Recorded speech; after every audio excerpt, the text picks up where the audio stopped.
Every time she made a mention to hip hop culture, it was something that was wrong with it. And it was something that was on my CD that was the largest. Each time she made a notice to hip bounce culture, it was something amiss with it, and it was something on my CD that was the biggest presentation in hip hop. It's an obvious fact that Oprah and 50 Penny haven't precisely been best buds. As a matter of fact, they've been on far edges of the range for some time now, whether it's very own hamburger or expert conflict. They just really can't appreciate both perspectives. During his ascent to fame, 50 Penny needed to set himself as a triumph by showing up on Oprah. Not exclusively would this mean a ton for an ex from Jamaica sovereigns. However, it would have likewise demonstrated to his grandma, who was an enormous Oprah fan, that he's accomplishing something useful with his life. Yet, when the thought was pitched to Oprah, she clarified that she wasn't keen on what 50 Penny brought to the table, for she was totally against all that was in my music. 50 said, "So she ain't never going to have me on that show. I'm never going to arrive at that stage," which is affirmation of you being a tremendous achievement. So I just said, okay, in the event that we can't be companions, then basically, we should be foes. In the wake of acknowledging Oprah wouldn't welcome him, 50 Penny went full 50 on the moderator. The rapper bared her fan base and, surprisingly, named one of his canines Oprah. Yet that is not by any means the only justification for why Fifth could do without Oprah. Rumors from far and wide suggest that she's been betraying dark craftsmen and cozying up to, in all honesty, the snooty Hollywood first class. And get this, a portion of these elites incorporate disputable figures like Harvey Weinstein and Jeffrey Epstein. For setting, Oprah was once close with Harvey, and she even showed him compassion despite the fact that he is a nauseating man and has the right to decay in prison. Yet it's difficult to comprehend the reason why Oprah needed to be closest companions with somebody like Harvey Weinstein. They had an extremely warm fellowship, and the photographs show certain individuals truly accept that Oprah persuaded a few entertainers to connect with Harvey Weinstein. Truth be told, Rose Muwan tweeted out, "I'm happy more individuals are seeing the cold, hard reality of Oprah. I wish she were genuine, yet she isn't." In the meantime, Oprah has in the past endeavored to stand up on Harvey Weinstein, yet she never truly cuts to the chase, and you can perceive that she's attempting to safeguard him. I feel that this is I'm continuously attempting to search for the rainbow. And the tough situation, the whatever is the upside. Thus, I think this is a turning point. Obviously, Oprah is attempting to switch the story and make this about every other person yet Harvey. Yet we really want to discuss the odd difference in Oprah's way of behaving with regards to managing individuals like Harvey as opposed to managing somebody like Michael Jackson. In mid-2019, there was a narrative made about Harvey Weinstein named Unapproachable. It debuted at Sundance, yet it didn't get a ton of media consideration, and obviously Oprah carried no thoughtfulness regarding that narrative, except for with regards to the narrative about Michael Jackson leaving Neverland. Oprah chose to proceed to advance that wherever Oprah chose to hold a unique show after the circulating of Leaving Neverland.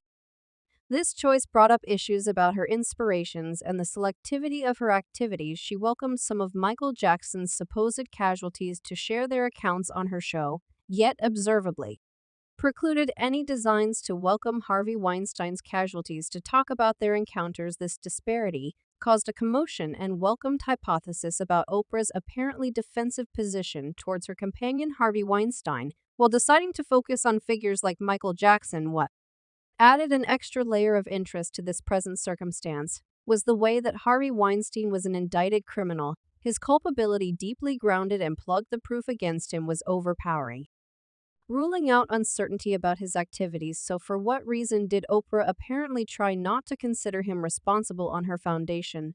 The shortfall of any endeavors to reveal insight into his story or give a stage to his casualties was baffling and made the way for allegations of specific equity. One couldn't resist the opportunity to feel a harsh desire for their mouth while considering the timing and conditions of Oprah's emphasis on Michael Jackson. It was quite significant that Jackson had died quite a long time back, delivering him unfit to guard himself against the charges presented on Oprah's show. In the meantime, Harvey Weinstein stayed perfectly healthy with various casualties who had fearlessly approached to share their frightening encounters. So for what reason did Weinstein's story not get a similar consideration and examination? It raised genuine worries about Oprah's intentions and whether she was endeavoring to legitimize or safeguard people with a background marked by terror.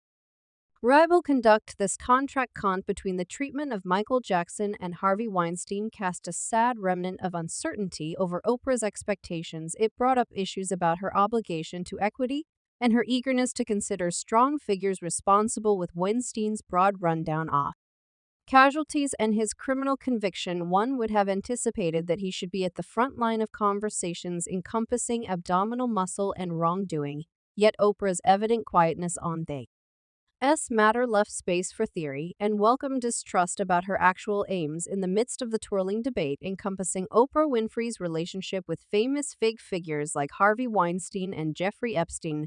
The web-based circle detonated with shock. The allegations evened out against the prestigious television character arrived at a crescendo, with some going similarly as blaming her for coordinating a vile ring. Such stunning claims against Oprah constrained her into a corner, convincing her to address the uncontrolled bits of gossip that had spiraled wild. Got a call that my name is moving, Winfrey composed on Twitter, adding, and being savage for some horrendous phony thing. It's false, haven't been attacked or captured, just infecting and self-separating with the remainder of the world. Stays safe, everyone. Furthermore, in the Beyond 50, Penny has blamed Oprah for just focusing on supposed hunters who are dark while staying quiet on high-profile hunters who are white. The rapper entertainer additionally referred to Oprah's dubious meeting with Michael Jackson's informers Swim Robson and James Safechuck. The sit-down was communicated following the debut of HBO's Leaving Neverland, which investigated the well-established allegations against Jackson. I don't have the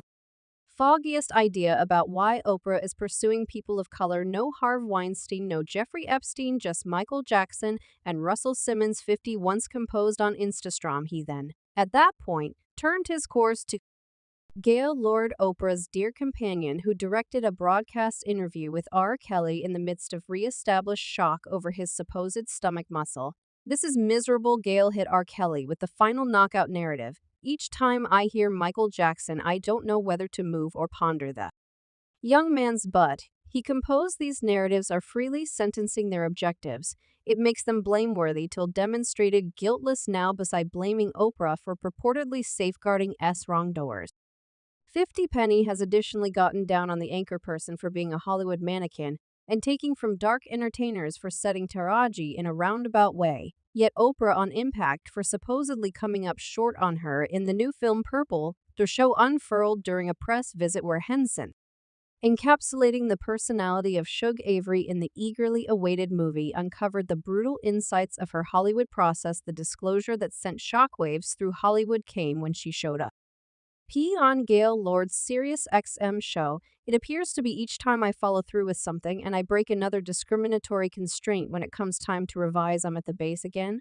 I'm worn out, she said through tears in a genuine second. Henson uncovered her dissatisfactions further testing the business's carelessness. I've been getting compensated, and I've been battling without holding back each task to get that equivalent mother-loving statement, and it's an affront when individuals go grab.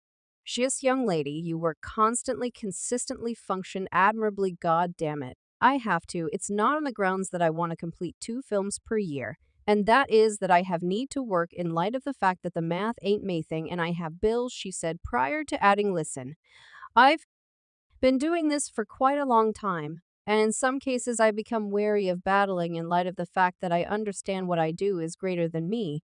I realize that the inheritance I leave will influence.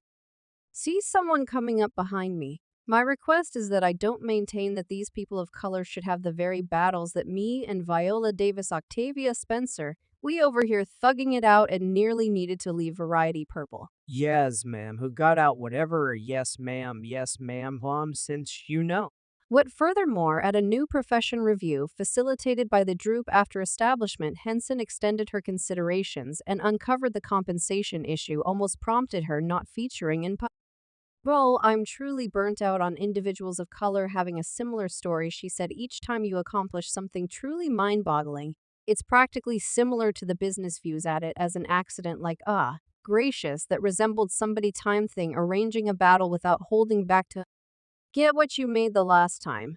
When where's my raise? I haven't seen a raise in that frame of mind since Please Mary, regardless the way that Henson had picked advancements for purple to vent.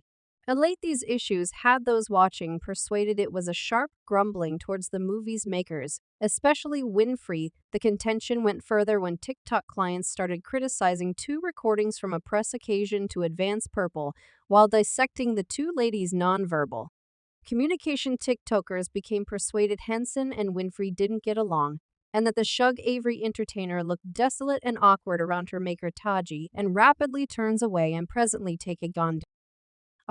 Taji take a gander at her legs. She locks it away from Oprah, looking into vacillating her eye,